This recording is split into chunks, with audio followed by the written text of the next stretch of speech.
오늘부터 이 열왕기서에 있는 말씀을 함께 나누겠습니다. 열왕기서 역시 원래 열왕기 상하 이렇게 나누어져 있는 게 아닌데 나중에 편의상 나누었습니다. 그래서 이 열왕기 상하는 이스라엘의 왕정 시대 중에서 다윗 왕이 죽은 때부터 시작해서 남왕국 유다가 멸망할 때까지의 약 400년의 역사를 다루고 있습니다. 그 중에서 오늘 우리가 시작하는 열왕기상은 다윗 왕의 최후, 즉 기원전 961년경으로부터 해서 분열 왕국 시대의 초기까지의 역사를 소개해 줍니다. 열왕기서는 고대 이스라엘의 역사 중에서 기원전 10세기부터 6세기에 이르는 400여 년에 이르는 그 시기 동안 있었던 이스라엘의 중요한 사건들을 소개하고 있다는 점에서 역사적으로도 가치가 있는 책입니다. 하지만 우리가 분명히 알아야 할 것은 열왕기서가 또는 열왕기서뿐만 아니라 성경이 성서가 소개하고 있는 이스라엘의 역사는 이스라엘의 역사만을 소개하는 역사책이 아니다라는 것을 분명히 알아야 됩니다.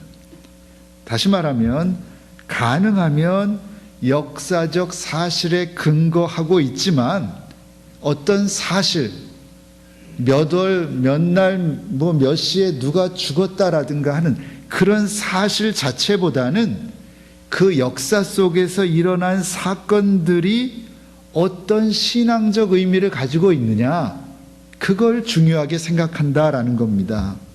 그래서 그런 사건들을 오직 신앙적 관점에서 해석해서 소개하고 있는 책이 열왕기서입니다. 그러니까 구약성경도 마찬가지입니다. 구약성경을 읽으면서 거기 나온 연도가 딱 맞느냐, 날짜가 딱 맞느냐, 정말 그때 그 일이 있었느냐, 세계 역사와 맞춰보면 맞느냐, 이걸 따지는 것은 굉장히 어리석은 일이다라는 얘기입니다. 왜 그렇습니까?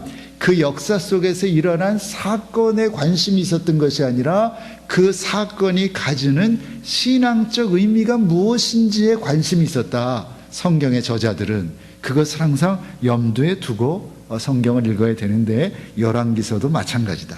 그런 면에서 열왕기서 역시 단순한 역사책이 아니라 과거의 역사적 사건을 기초로 해서 당대의 그 당시의 독자들에게 신앙적인 교훈을 주려고 했던 신앙서적이다라고 하는 것을 염두에 두고 말씀에 접근해야 한다라는 겁니다. 다시 말하면 열왕기서에 나오는 사건들을 접하면서 이 사건들이 진짜 있었던 거냐, 객관적인 거냐, 역사적으로 맞느냐, 이거에 관심을 두고 그것을 입증하려고 한다면 우리는 열왕기서의 저자가 전하고자 하는 그 신앙의 본질을 놓칠 수밖에 없다라는 그런 말씀입니다. 열왕기상을 시대별로 분류한다면 솔로몬 왕이 통치하던 통일왕국 시대와 그 이후에 분열왕국 시대로 나누어질 수 있습니다. 그러니까 쉽게 말하면 열왕기상 1장부터 11장까지는 솔로몬 왕에 대한 이야기입니다. 그러니까 우리가 지금까지는 누구에 대해서 계속해서 함께 읽고 생각했습니까? 다윗 왕에 대해서 했습니다. 근데 이제 다윗의 시대가 끝나고 열왕기 왕으로 돌아오니까 이제 누구의 이야기라고요? 솔로몬의 이야기다. 다윗의 아들 솔로몬의 이야기다. 그래서 솔로몬까지는 왕정 체제였고 통일 국가였습니다. 그런데 솔로몬이 죽고 그 다음부터는 이스라엘이 남북으로 나누어지는 역사를 열왕기서가 다루고 있다. 그런데 시작은 누구다? 솔로몬이다. 그런 얘기입니다.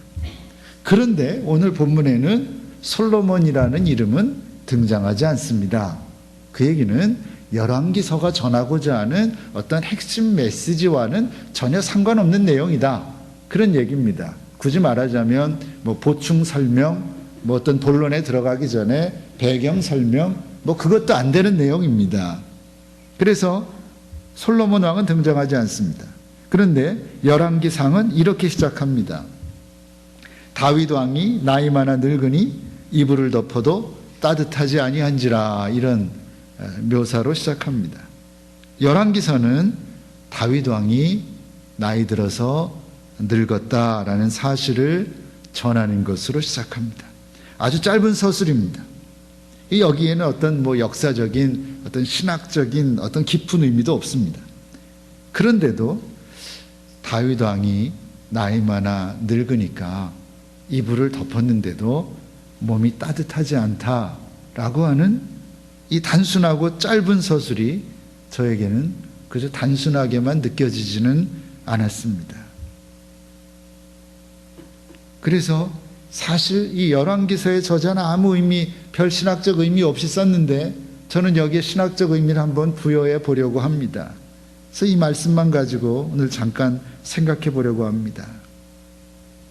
다윗 왕이 나이가 많아 늙었고 이불을 덮었는데도 따뜻하지 않았다라고 하는 이 단순한 서술이 오늘을 살아가는 우리들에게 더없이 많은 교훈을, 중요한 교훈을 내포하고 있지 않겠나라는 생각을 해보았습니다. 전도서 3장은 이렇게 시작합니다. 천하의 범사가 기한이 있고 모든 목적이 이룰 때가 있나니 날 때가 있고 죽을 때가 있으며 심을 때가 있으며 심은 것을 뽑을 때가 있고 죽일 때가 있고 치료시킬 때가 있으며 헐 때가 있고 세울 때가 있으며 울 때가 있고 웃을 때가 있으며, 이렇게 쭉 서술해 나갑니다.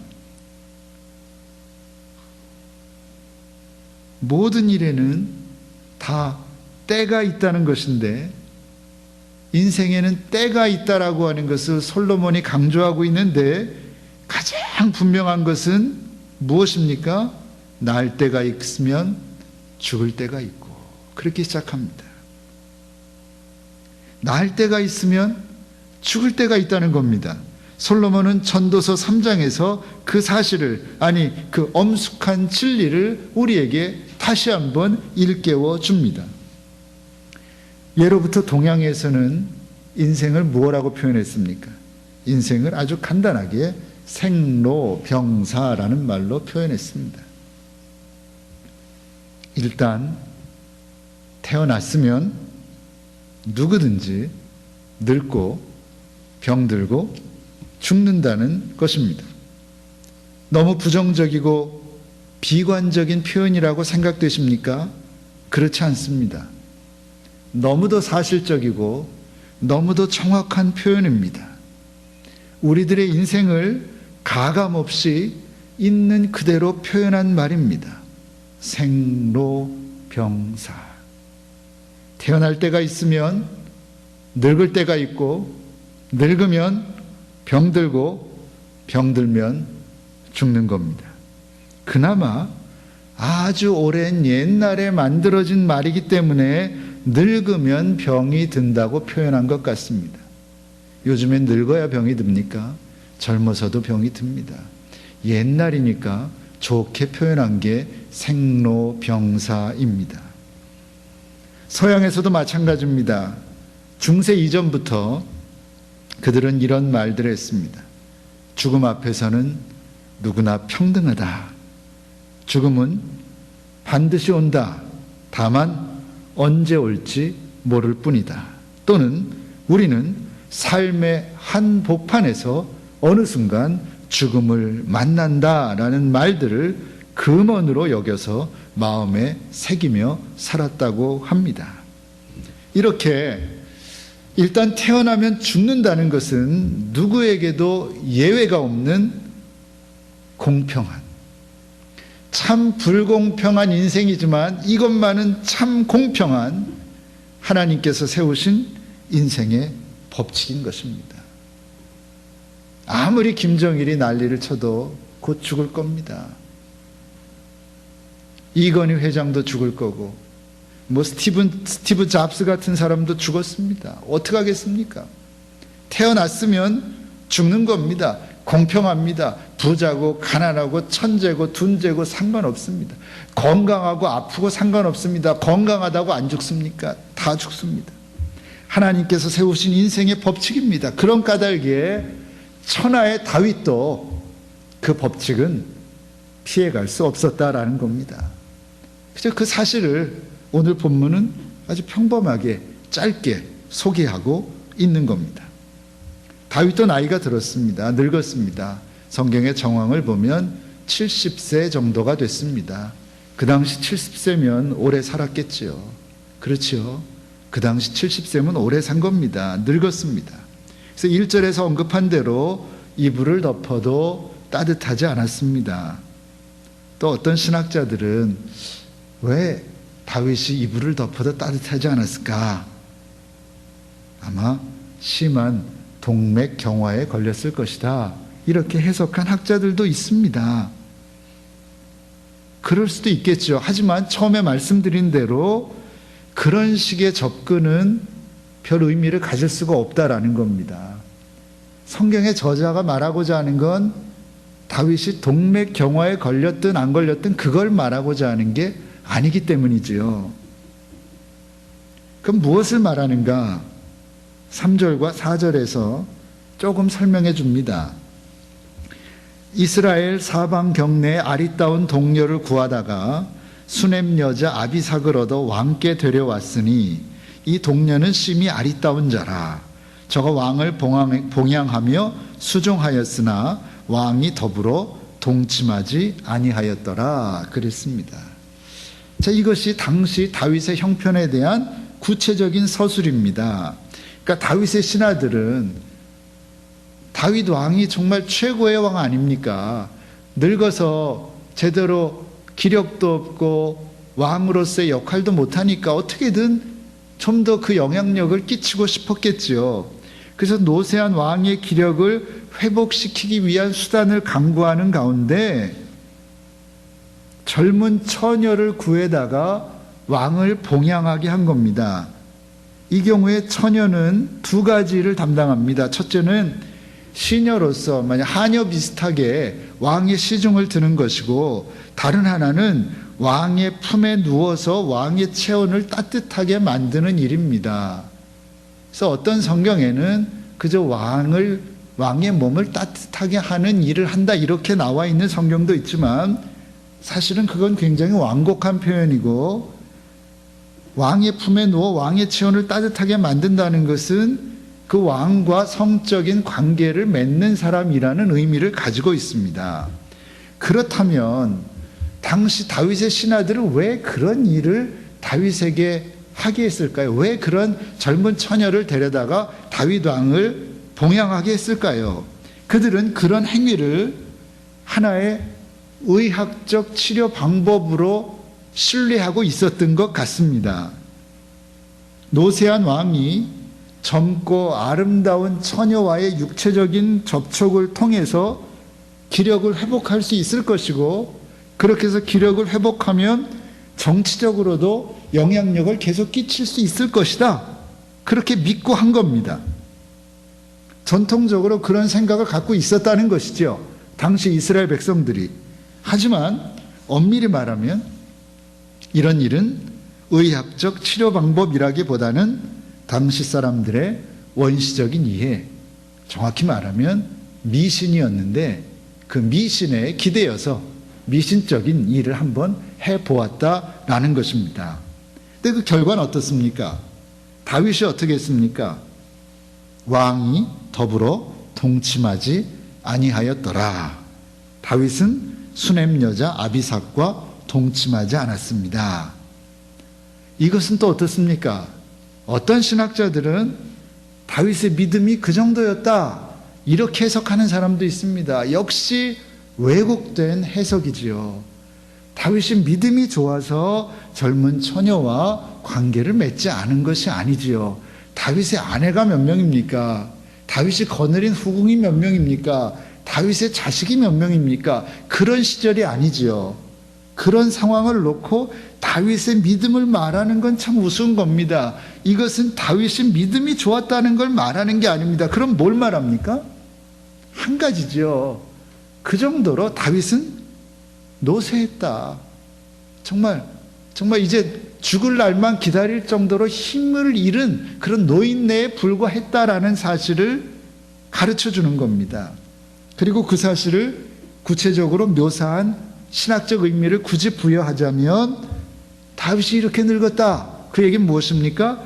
다윗의 왕위를 노리는, 후계를 노리는 사람들 사이에 곧 갈등 상황이 전개될 것이다 라는 것을 이 열왕기서의 저자가 은밀하게 가르쳐주고 있는 것입니다. 어쨌든 오늘 본문은 다윗 왕이 노쇠했다는 사실에 대한 묘사입니다. 다윗 왕이 늙었다. 정말 늙었다. 하지만 그 단순한 묘사가 우리에게는 중요한 교훈을 일깨워 줍니다. 무엇입니까? 우리도 언젠가는 늙어서 기력이 없어질 것이고, 그래서 아무 일도 할 수 없는 날이 다가온다는 사실입니다. 우리도 항상 이대로일 수 없고, 지금 이 상태도 별로 만족스럽지 못할 수 있겠지만 이 정도일 수도 없고 이 정도만큼도 건강할 수 없다는 것입니다. 캐나다에 살면서 길거리 나가보면 수없이 많은 노인들을 만나게 됩니다. 전에 있던 교회만 해도 평균 연령이 80이 넘습니다. 그래서 제가 계단을 뛰어다니는 걸 보면 정말 부러워합니다. 넌 계단을 뛰어다니는구나. 너무너무 부러워합니다. 그런데 어떻습니까?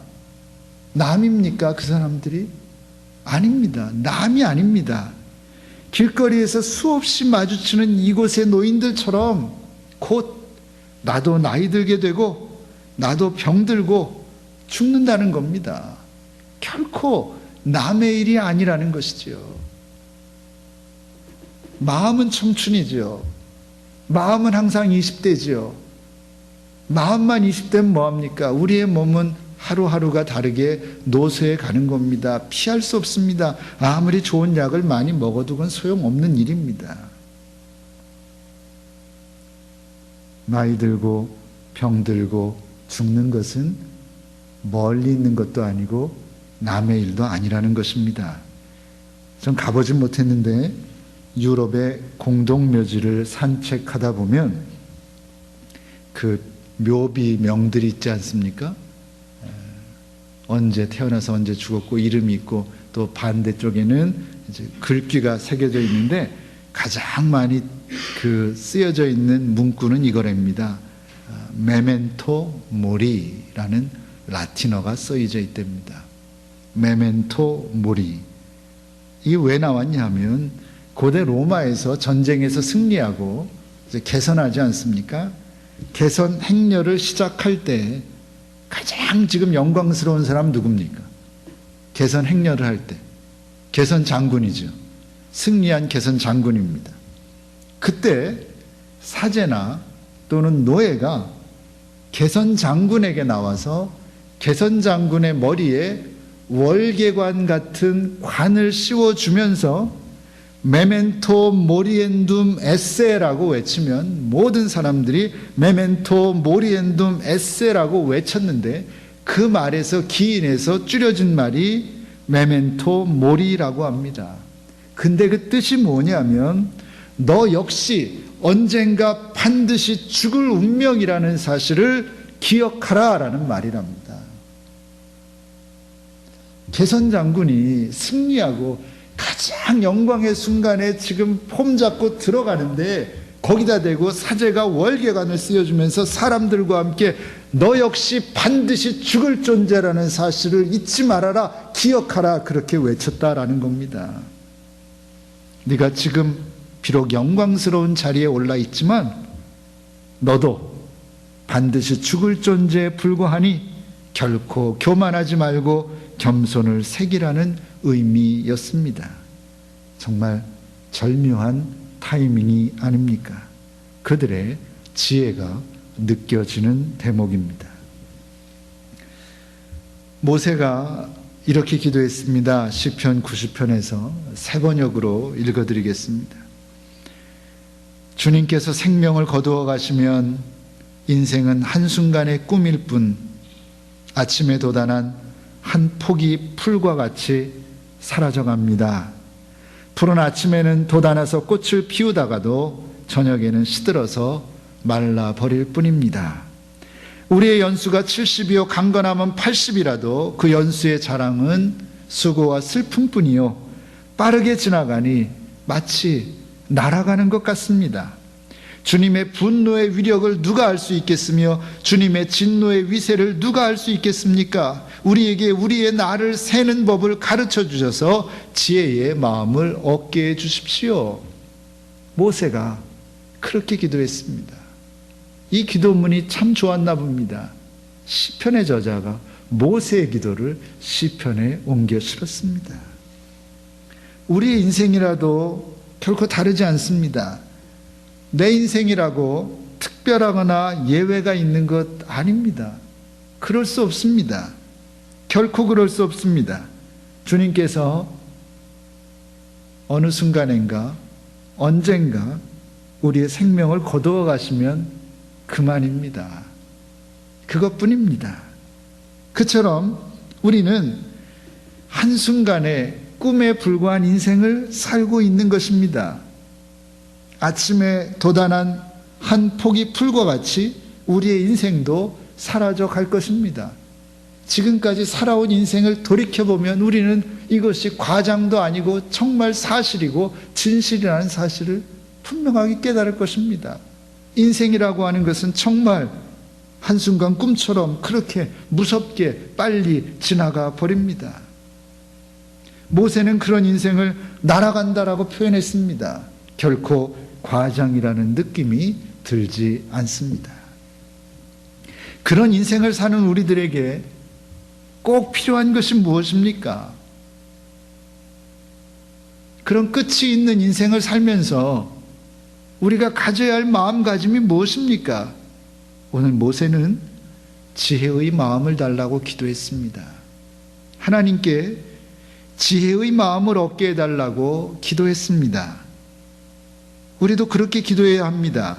그럼 무엇이 지혜의 마음입니까? 나의 남은 날을 계수할 수 있는 마음입니다. 나도 곧 늙고 병들고 죽는다는 사실을 명심하고 잊지 말고 메멘토 모리 하면서 남은 하루하루를 그리스도인답게 끝이 있는 인생을 사는 사람답게 하나님의 자녀답게 무언가 다르게 살아야 한다는 것입니다. 우리에게도 인생의 끝이 있고 그런데 그 인생의 끝이 언제 어떻게 다가올지 우리는 예측도 할 수 없는 그런 유한한 연약한 인생들이기 때문입니다. 솔로몬은 잠언에서 이렇게 선언했습니다. 여호와를 경외하는 것이 지식의 근본이오늘 미련한 자는 지혜와 훈계를 멸시하느니라 그랬습니다.